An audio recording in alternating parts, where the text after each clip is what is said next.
I think we are on time, so let's start. Welcome. My name is Kevin FOSRestBundle. I'm Director of Technology at Manatee. You can find me on the web using kporras07, Twitter, Drupal.org, GitHub, whatever. I work for Manatee. This is a full-stack web agency with a human-first collaborative approach in design and excellence in delivery. We are based in Costa Rica, so you are welcome to Costa Rica if you want to go. What will we learn? We'll get a quick overview about what is Symfony, why Symfony 4. We'll talk about Flex, about Maker Bundle, about some useful bundles. Then we'll, again, take a quick overview to entities, migrations, and controllers. Then we are going to put all together. And finally, we'll get some final talks. So let's start. Symfony is a set of PHP components, a web application framework, a philosophy, and a community, all working together in harmony. These are some stats taken from Symfony main page. So as you can see, it's a pretty used PHP framework. And actually, we use that in Drupal 8. Not this version, but we use Symfony in Drupal 8. So why Symfony 4? This major version was released on November 30 last year. It used a microarchitecture. For example, Symfony 4 application is 70% smaller than the same application in Symfony 3. It has a better directory structure. We have Flex in the core of Symfony, and we have Maker Bundle. We are going to see what is each one of these items.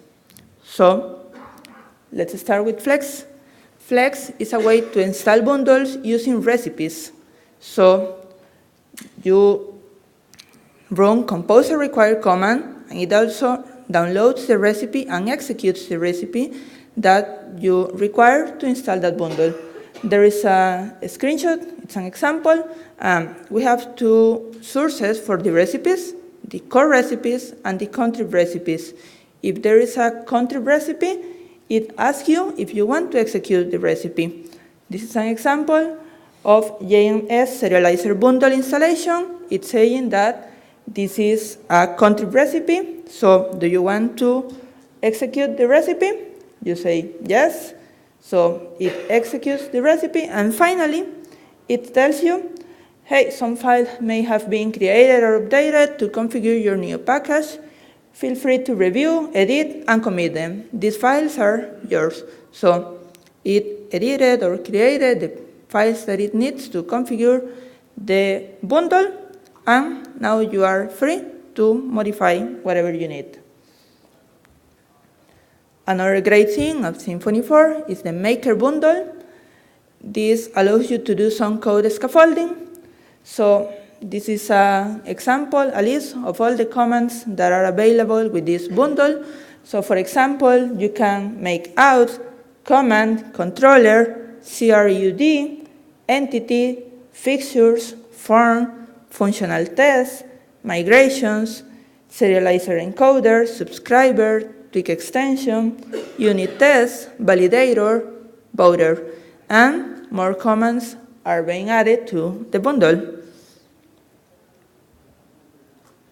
Okay, let's start talking about some useful bundles that I require for the demo application that I made for this session. So first and all, FOSUserBundle. This is the most popular bundle in Symfony to manage user. It's really, really helpful. You can find the documentation in that link. And the installation is, let's say, easy. There is kind of unlisted dependency on Symfony/templating. So first of all, you need to download Symfony/templating using simple composer required command. Then you configure that package. You do that in config/packages/framework.yaml, and you add the tweak engine templating. Now you are supposed to be ready to install the user bundle. However, the user bundle, I mean, when I was creating this, at least the user bundle didn't have a Flex recipe. So it tries to install the bundle from an auto-generated recipe, and it wasn't working at that moment. I haven't checked that during these days, but I know the community is actively working on creating recipes for the bundle that still doesn't have it, so I won't be surprised if the bundle already have a recipe. That would be great. So if you run this command, it downloads the bundle, but it fails executing the recipe. So it's saying that there is a config child node that needs to be configured. So you go and create the config file that should be located on config/packages/FOSUser. Now each bundle has his own config file. So here you configure this bundle, the DB driver, that was the error that we had here. You set the user class, the firewall name, and some stuff for the emails that this bundle will send. Next, you need to create a user class if you don't want to use the default user class. So in this example, I'm just creating a normal entity class. This class extends from base user that I renamed here, but it's the user class that the bundles provides. And you can add properties, you can add functions, you can add whatever you need to your user class. Obviously, this is an entity class, so you need to link that to a repository class that you should also create. Actually, we'll see later in this presentation that you don't need to manually create them. You can generate them using Maker Bundle, as we saw a couple of slides ago. Then, to continue configuring the FOSUserBundle, you need to configure security. So here you need to set the encoder, the providers, and you need to create a firewall that will use your recently installed bundle. So we are creating a firewall named main, and we are setting the FOSUserBundle for this firewall. Last but not least, you need to configure routes. In order to do this, you create a file under config/routes, and you name that FOS_user, and you're saying that you import all of the resources of the routes that these bundles provides at this path. If you don't want to import all of the routes, you can select what routes you want to import, and you can do that. And you can find more about this in the bundle documentation, but it's pretty easy to do. Okay, our next bundle, it is JMS Serializer Bundle. This is an optional dependency for our next bundle, but it's pretty useful, pretty powerful, so if you want to create an API like we are going to do, it's a really good bundle. So for the installation, it's only a composer command, and that's all. Next bundle, FOSRestBundle. It's a developer-friendly way to create REST APIs. You can find the documentation in that link, and the installation is, again, pretty simple. This is thanks to Flex. So you only run composer required command, and you go and edit the configuration file as you need it. In this example, here I added the rules. I added some rules for the format listeners. I'm saying that if the path is under/API, the fallback format is JSON, and if it's any other path, the fallback format is HTML. This is useful so that if you get an exception, all exceptions under/API are thrown in JSON, and all exceptions under every other path are thrown in HTML. If you are creating an API, you don't want that your API throws exceptions in HTML. You want that it throws exception in JSON. So you can do that using this. Our next bundle EasyAdminBundle. We are creating a pretty nice API, but we want to manage the entities on this API, and we don't want to complicate creating the backend. So we are just using EasyAdminBundle. It allows you to create the backend in a really fast way. The documentation can be found here, and the installation is just composer require admin and modify the configuration file. In this case, this is all that you need in your configuration file. I mean, you have a lot more options, but if you only want a simple backend for the user entity, you only need to add in the configuration file the EasyAdmin key, then entities key, and finally, the entities that you want that EasyAdmin manage for you. In this case, only user, and that's enough. In that way, you have the index for the user, you have create, you have retrieve, you have update, you have delete, you have search, you have pretty much everything that you need to manage this entity. Another bundle, and this is really, really useful, it's NelmioApiDoc bundle. It allows you to create documentation for your API. So you don't need to bother about creating documents and keeping those documents updated. No, this is going to be in your code, and it will generate the documentation, and you could interact with that documentation page. We are going to see that later. Again, you can find the bundle documentation at that link, and the installation is, again, simple. Composer require command, and edit the configuration file. For example, I'm not sure if it reads so well, sorry about that. But for example, we have a key documentation. Here you have info. In the info, you list title, description, and version for your API. Then you have a key name security definitions, where you define how your app is going to be authenticated. In this case, I'm defining a authentication named bidder. I'm saying its type is API key. It's actually not an API key, but from the types available that works for us, you're saying that is in header, and that the name of the header is authorization. Then you can document paths here, but you only document paths that are not being provided by your custom code. So in this example, in my custom code, it's not being provided the path /API/login check that's provided by a bundle. We are going to see. So I can go to that bundle and edit the code to get the documentation. So I need to create the documentation in this bundle config file, NelmioApiDoc bundle config file. So here you can add tags, description, parameters, responses, and all what you need to document this endpoint. Finally, you have areas where you define path patterns that will fetch API documentation. In this example, we are saying /API will be documented.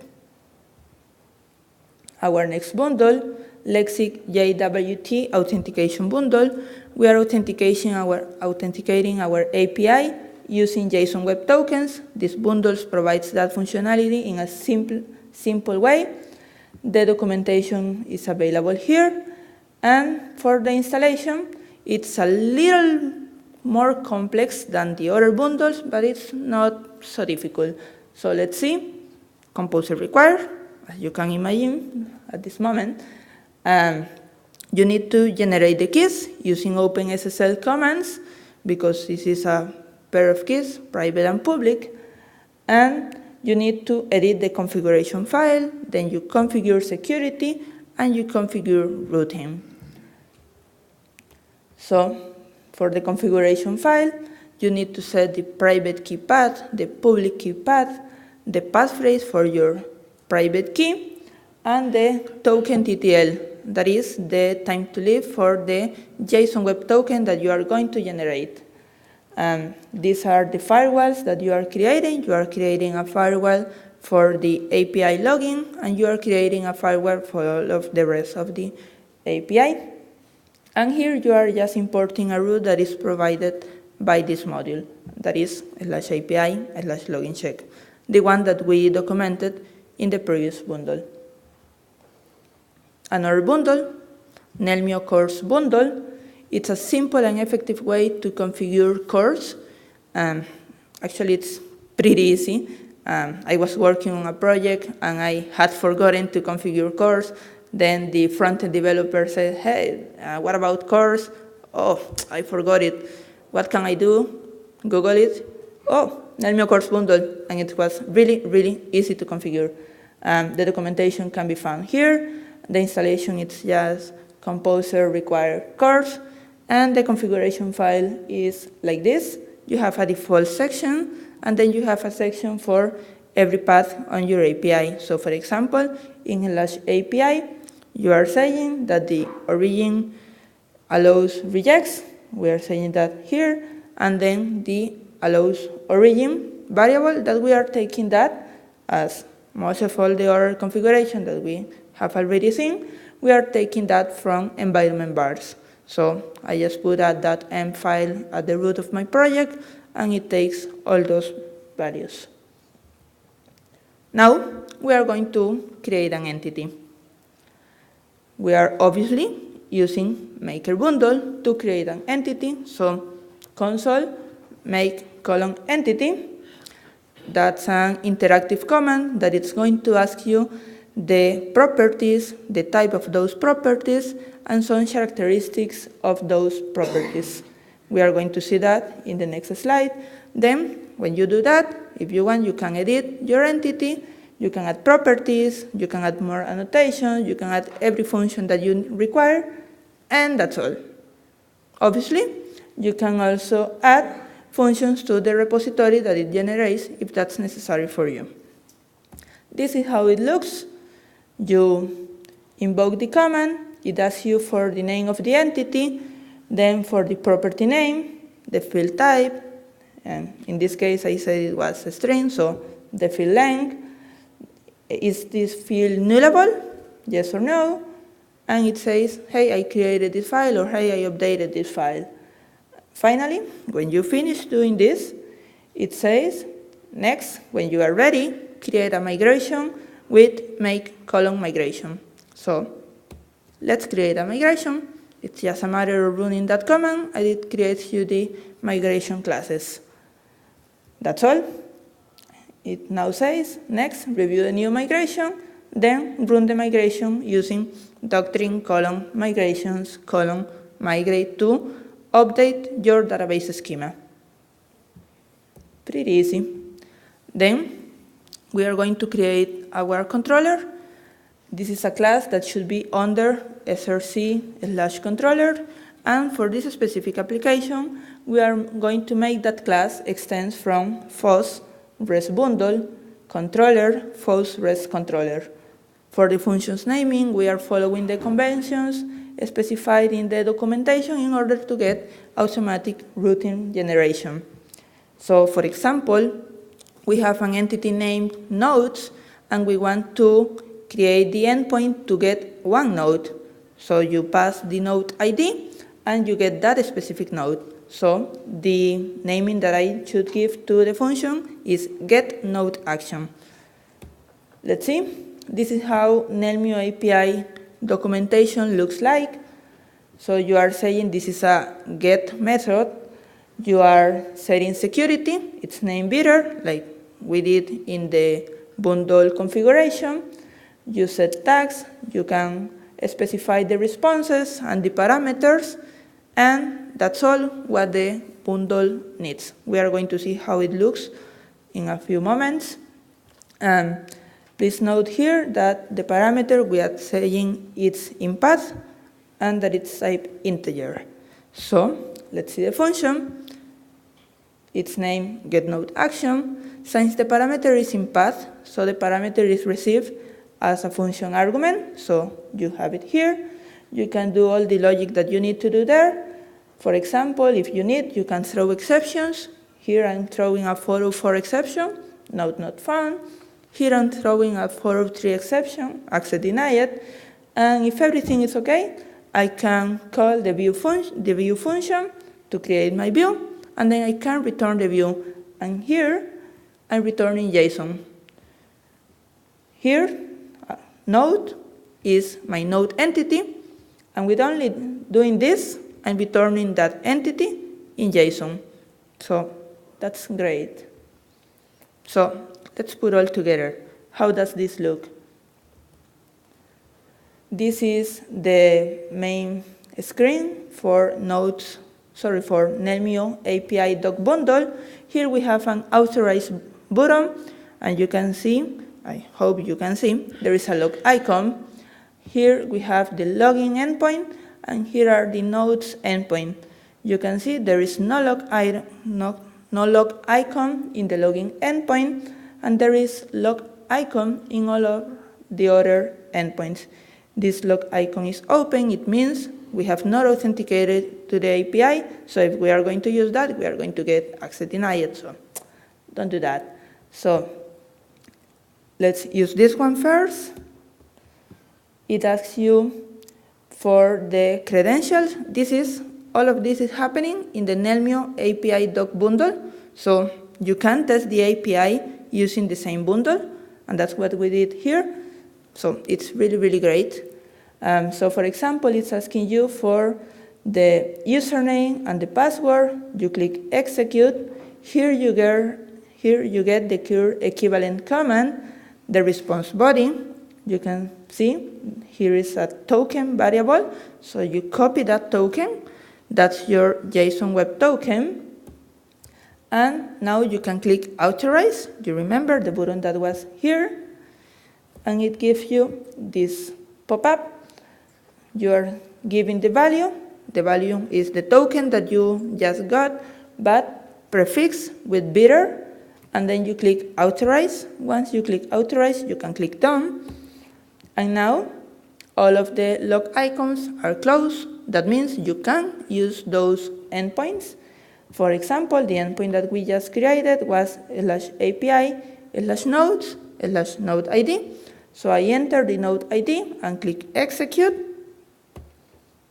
And we get this again, the cure equivalent command, the request URL, and the response body.